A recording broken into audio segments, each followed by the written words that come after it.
we wanted to talk a little bit about Solar Opposites. We both watched the entire series. I watched it twice. Oh, really? I did, man. Because I kind of threw it on as a throwaway. 23 minutes, 24 minutes, whatever. Perfect, cartoonish nonsense. Fall asleep to. Right. Funny, light, and yeah, that's compared to other things we've had to binge. This is like walk in the park. I mean, I'm trying to think of some of the more painful things. I pushed them from my memory, but like Lock and Key is the first one that comes to mind. Yeah, I know. Oof, God. That was so long. We have binged some things that have just taken years off our lives, man. Yeah. This was fine. I don't want to get doxxed. You know what I mean? I don't want to get swatted. But it's like, dare I say, I almost like this better than Rick and Morty in certain ways. Yeah, I mean, it's definitely I don't know, more sitcom-y. It's like I feel like it's less of a investment, like in a good way. Like it's just like, okay, yeah, I know who these characters are pretty immediately, and the selling point for me is definitely the B plot or whatever that other half of the show. But I like the main plot enough, and it is totally like a nice. It's like more of a comfort food show, I think, in a weird way. And I assume, I mean, we're talking about it. It's been out for, it's on Hulu, which is a paid service. I'd say it's like less people have Hulu than Netflix. I mean, it's probably going to be a little bit harder to see. So I think we're going to try to kind of keep it like non-spoilers in case people are still kind of finding it, getting to it. Maybe if you're listening to this and you're not sure about it, maybe it'll encourage you to go check it out. It's honestly parts of it are more enjoyable to me than Rick and Morty because it's the comparisons are obvious to Rick and Morty. It's from Justin Roiland, who is half of that kind of creation team with Dan Harmon. The animation team is all the same. Obviously, I mean, if you take a look at it, it's very clear that the same, it's the same style, the same studio. I think what's really fun and kind of interesting is kind of figuring out like the different projects where we're watching, Ash and I, we're making our way through Community. I think we're like 5 seasons in. Mm-hmm. I think we're on like the 5th season. And so you kind of see like, here's what a Dan Harmon show is by itself. You can kind of separate the two. Yeah, I agree. Mm-hmm. And I almost think that like the main, I could be wrong. I'm totally just like interpreting on my own, but I almost think that was almost like the impetus for this is like Justin Roiland was like, look, I want to show people what my style is, so like when you look at Rick and Morty you can tell which parts are the Dan Harmon and which parts are and it seems once again it's all drawing our own narrative onto it, but it does seem pretty obvious. And if you look at like some of Justin Roiland's other stuff too, it's like it basically boils down to Dan Harmon is like the weird meta navel-gazy stuff, and Justin Roiland is the crazy character designs and funny voices, the dick and fart jokes, and the like flippy nipples and like all the weird names and stuff like that. Right. Schmeckles. Right. Yeah. I would imagine.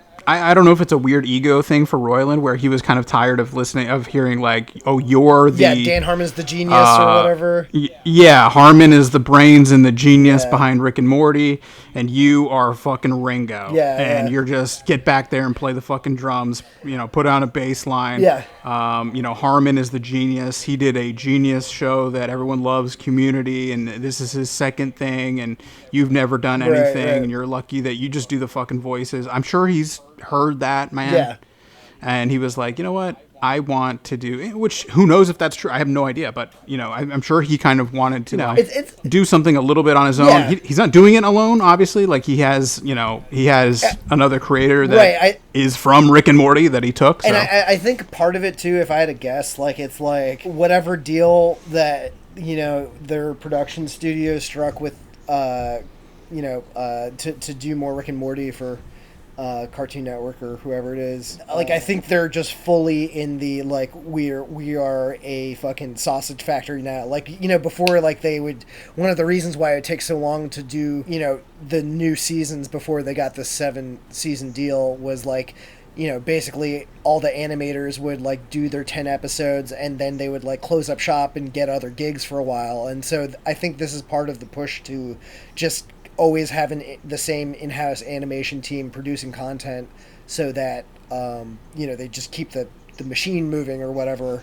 But I also would imagine for both of the guys that are the creators of Solar Opposites, it's probably nice to have like just creatively like something else that's like probably doesn't have as much pressure on it too, because that's the thing is like Rick and Morty takes so long to come out and it's so popular now. It's like everybody's got their own expectations for it, and it's it's like one of those things like the more fans your show has, like the more like suddenly perilous it becomes to like the risk of disappointing them suddenly becomes like a real tangible thing. So I bet you like this is kind of like them wanting to try out like things that they probably couldn't get to try in Rick and Morty, even though it's like very similar. Like there's less pressure, it's more of an open-ended free-flowing thing. Yeah, no, I agree. I think this was, probably a way for them to kind of branch out and get away from that a little bit and get away from the trappings and that pressure. And I think Rick and Morty is kind of trying to get away from that now, where they've talked about like making it more like episodic instead serialized. Yeah, because I think they talk. I mean, I think in the last episode of the train episode, the train episode was like a clear like fuck you to fans who had their theories about where the show was going or whatever. Yeah, so it was kind of a, I would say, to me, some of my favorite Rick and Morty is a little bit more, episodic, less serialized, where it's where they are just kind of going on adventures, right? And the longer underlying plots are interesting, but they're kind of not why you're. They're kind of exhausting. Yeah, right? And that's the thing that often like kind of derail shows as they go on. Sometimes, like a lot of shows kind of fall into episodic things, especially as there's like, especially when it's like one of those shows like Rick and Morty that's like ostensibly a light, fun show that kind of introduces dark stuff throughout. And I mean, it's a ripoff of Back to the Future. Yeah. And people, it's, you know what I mean? Like that's kind of the origins of it. It's supposed to be fun, but it is, man. It's probably taken on a life that they couldn't imagine. Yeah. And the insane amount of kind of just the fandom, and after the fucking McNugget sauce, exactly. Dude. Yeah,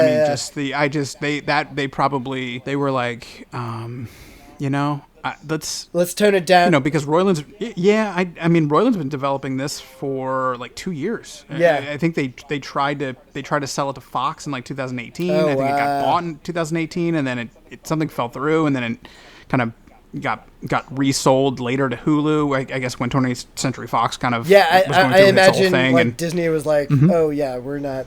This is not going to be on brand for us. Yeah. So let's go ahead and put it on Hulu.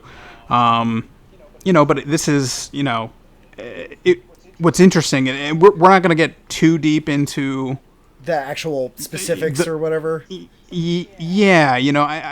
But basically it's. I have my own kind of fun. I honestly think that this is an entire vehicle based around that kind of C plot. Yeah. I read up on it later, and once again, we're just going to talk around it, so we're not spoiling people. But there is a element of the show that kind of takes on a life of its own, shall we say? And I don't mind getting into that, but like, and we can say what it is. But basically, the very simple premise of the show is just aliens. It's imagine if it's the Superman story where an alien world is being destroyed. Aliens flee a world that's going to be hit by a meteor and it's going to explode. Aliens flee that world. They land on Earth. They're trying to make the best of it. They're not hiding as aliens. It's out and about. They're the only aliens. Everyone, they're dealing with their own kind of weird, fun issues of being aliens on Earth and learning about the culture and things like that. And it's kind of four main characters. There's kind of I would say the main character is Roiland's character, which is Corvo, which is kind of like I would say he's kind of the closest to Rick, where he's kind of the de facto leader. He's the smart one. He's grumpy. Right. He's angry. There's Terry, who is voiced by Thomas Middleditch of like Silicon Valley, and it's very different from kind of his character from Silicon Valley, right? You wouldn't know. Yeah, you wouldn't. I don't think you'd have any idea that he was being voiced by him, just because it's a completely different style of character. Right. And he is very much.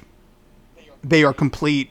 Solar opposites. Right? Yeah. So I mean, they are just they're. I guess it's a quote unquote family unit, but they're non-related. They're just kind of like, it'd be like Third Rock from the Sun, where they're kind of a group of aliens who are a family, right? But they're just, where Third Rock from the Sun, they're assuming the identities of humans. These aliens are not. They're just, the man he's walking around in robe, alien clothing. He doesn't assimilate into the human culture. Right. The rest of them they're trying to assimilate into the kind of American human normal culture. The quote unquote children, the younger alien are going to high school as like, I guess they're, what are they, like 14 or something, young teenagers. Right. And then there's the, of course, baby character, except it's not their baby. The Maggie Simpson character. Yes, exactly. Right? The silent kind of like gets its own silent plot in every episode character or whatever.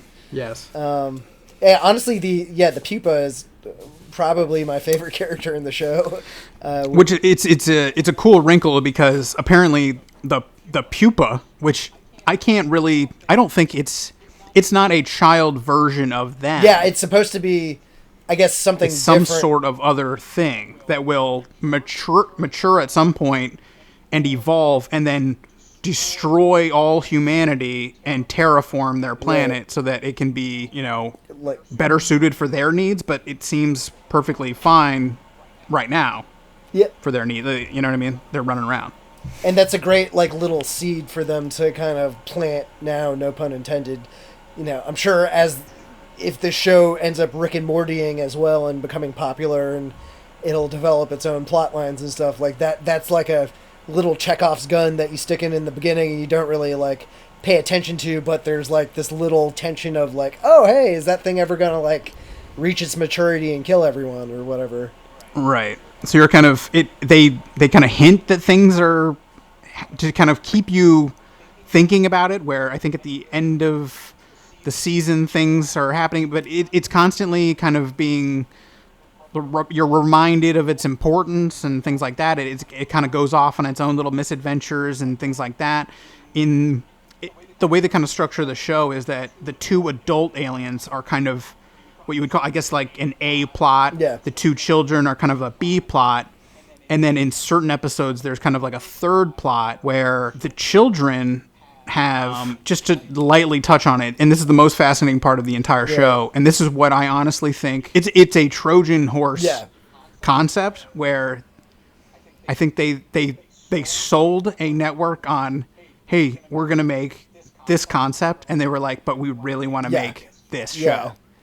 And the third plot, basically, of the show is that the young male adolescent alien named Yumulak has a living kind of terrarium wall where he keeps shrunken down humans that he shrinks down to like an inch tall or 2 inches tall. Well, probably even smaller. It's tiny. They make a point of a mouse is the size of a cow in one episode. So right. So if you think a mouse is the size of a mouse is a rideable beast of burden. Yeah.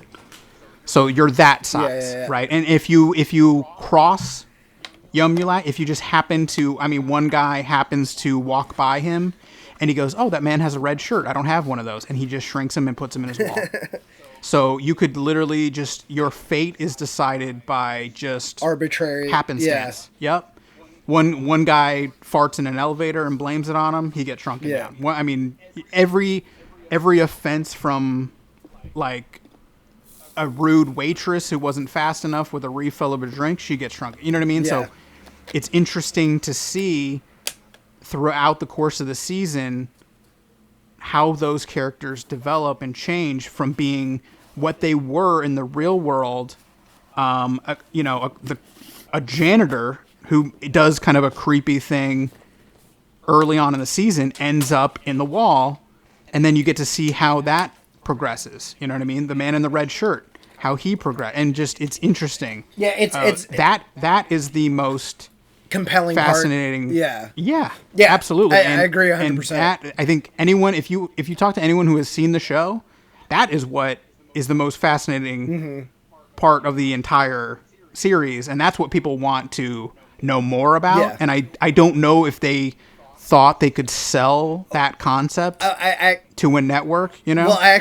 ended up, I can't remember where I read it, but like I read an interview where they were like, yeah, that was kind of our thing. Because I think it was like them kind of having their cake and eating it too, specifically about the serialization versus ongoing storyline plotline that we were talking about before, where you know, the main show ostensibly is like basically like a sitcom where every episode kind of doesn't connect, and it's like there's kind of a plot, but really it's all just like a little bit more of a series of jokes and everything like that. But the alien, it's very Simpson-y. Yeah, it's just what are they doing this week? Yeah. You know. Yeah. But then the comparison, I really think that's I'm kind of wondering if that's where the name Solar Opposites kind of comes from too, like more so than just the two main characters being different, because it's like you're getting like totally parallel kind of like vibes from each show. Like the other show, the C plot is like kind of like dark. It's absolutely well, it's got that super. It's got a little bit of that, like, you know, the thing that's in all the like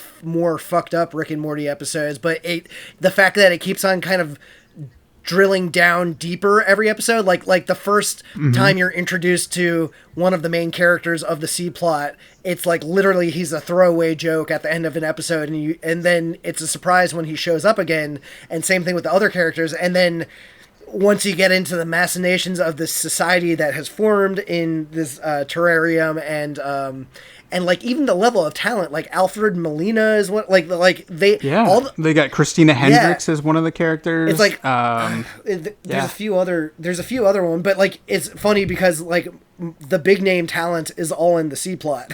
Like everyone else is just Thomas Middleditch and like, you know, a bunch of like regular voice actors doing the aliens and everything. So right. Well, I think that was one of the things that initially turned me off, where the design of the alien is insultingly bad. Yes. And I thought, is this a jab at kind of like, we are going to show you, I can literally draw just the shittiest circle colored alien, and I'll sell that show and I'll still get paid.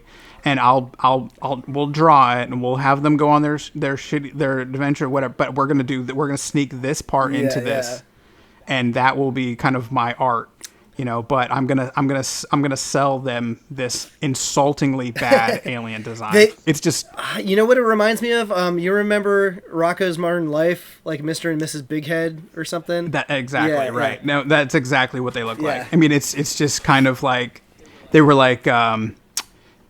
I need you to design an alien. You have like 5 the minutes. Meeting's in 4 minutes. You overslept through your alarm, and you know it's ironically that's apparently like pretty much what happened with Matt Groening when he came up with The Simpsons. Like he just like sketched some shit like 10 minutes before the meeting, and it ended up becoming the most successful thing ever. But like, but yeah, I almost, but honestly, that aesthetic kind of makes sense with the, you know, kind of like, I guess, punk rock attitude of, you know, Justin Roiland, and like, you know, even the designs of his normal stuff, like the people all having like asterisk eyes and everything like that. Like, it kind of tracks. I can understand, but it is kind of funny though, because it's like you always associate him, at least from Rick and Morty, with like the alien designs in Rick and Morty, even though I mean I mean even the recent episode where they had kind of the face hugger.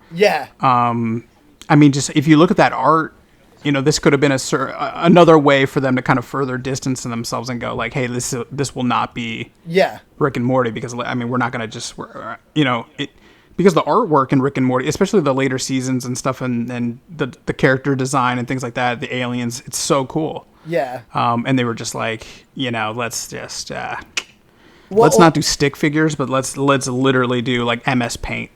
But yeah, like I feel like it's like that, the stupider and simpler design of a character that you have, like the more you're gonna juice it for humor. Like the the big dumb smile on their face, I feel like works in tandem with some of the lines that they'll be reading. And like, they still have parts of like really like, they definitely have like put a good amount of effort into the animation when they want to. Like honestly, my favorite, like one of my favorite animated aspects of the show is like the random reoccurring gag where whenever any of the aliens cry, they don't cry, but they start ejecting little tiny creatures from their head, and like somebody animates every single one of those creatures, and then there's a ongoing joke that the pupa likes to eat the creatures, so you constantly see the pupa going off after these tiny creatures in the background and eating them and like puking them up, and like every episode. So I like right, they're clearly capable of it, because they remember. I mean, is it the first episode where they like animate that weird little character from a TV show? Yeah, the little like and then they like I forgot the name of it, but it's like a little like dog looking thing or whatever. Right. Imagine like they, I don't think it's really a spoiler to a plot or anything, but they see some sort of weird kids TV show creature and decide, hey, we should just make one. Yeah. Like, we should just recreate him in some sort of weird cloning machine, alien nonsense, whatever. And they like make one, and then it weirdly mutates and goes crazy and does all. And that artwork is insane because it takes on a life of its own. It mutates into it goes back into the weird Cronenberg, Morty, Cronenberg, all the Cronenberg weird creature stuff. But yeah, man. I mean, well, I think that all goes like the juxtaposition of something like really dumb character designs that either turn into or they suddenly face like very grotesque or like very intricate designs. Like that's like that is like a lot of the Justin Roiland humor, like where you have, the biggest one was like, you have a creature that's cute and simple looking that suddenly turns into something like horrible and grotesque, and like the shock that you get from that really, I think, is like a lot of the feels that you get from this show, and like sporadically throughout Rick and Morty and everything. So what? Because you've seen everything of you've seen every episode of Community. Yeah. You've seen every episode of Rick and Morty. Yeah. Oh, actually, I haven't seen the latest one, but yeah, pretty much. The Vat of Acid episode? I guess. I haven't. I literally was going to watch it before we started podcasting, and I didn't get around to it, but... No worries. But I was going to say, the moments that we're referring to in the C-plot of Solar Opposites, it really taps into the darker scenes there's a dark scene in the latest Rick and Morty, and that feeling that they key into, that's the sequel. Okay, cool. Yeah, that's what it feels like. I like that. To me, that's what it feels like. See, for me, like, it's just like probably more commentary on my own like fucked up sense of humor, but like I always feel like I like that. Like the times that I tend to chuckle the most is when you're kind of butting up humor with something that's like genuinely terrifying or like grotesque. I like my humor like I like my coffee, nice and black. You know what I mean? Like fair trade. But black, bitter. Yeah, preferably fair trade.